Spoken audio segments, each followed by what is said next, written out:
A brilliant but egotistical scientist brings a monstrous creature to life in a daring experiment that ultimately leads to the undoing of both the creator and his tragic creation. Yes, Guillermo del Toro returns to give us another adaptation of Frankenstein, and while we have seen this story a dozen times before, I do think that this is one of the better adaptations. One that definitely deserved to be seen on the big screen.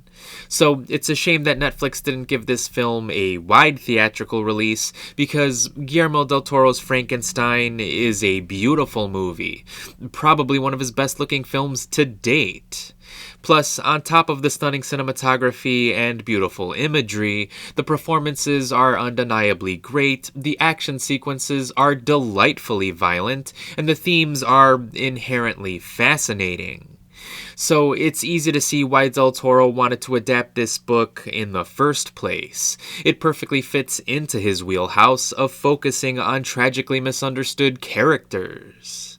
Unfortunately, while the film may have acted as a wonderful adaptation of Mary Shelley's classic sci-fi tale, the movie is also excruciatingly long and painfully heavy-handed.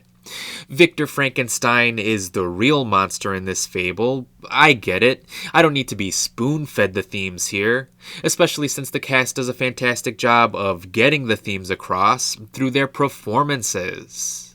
Oscar Isaac, for example, is great as Victor Frankenstein, and his story, that of a person who slowly becomes worse than his own father, is a rather captivating one. The way it's presented in this film, I actually found his story to be more engaging than that of his monsters.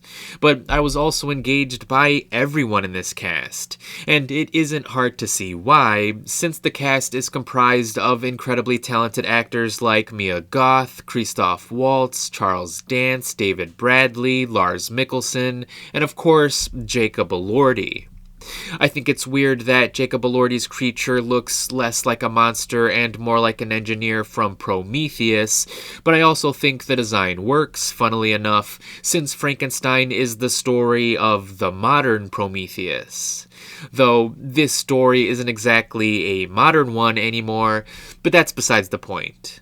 So while this may not be one of my favorite movies by Guillermo del Toro, I can't deny the fact that it is a very well-made film.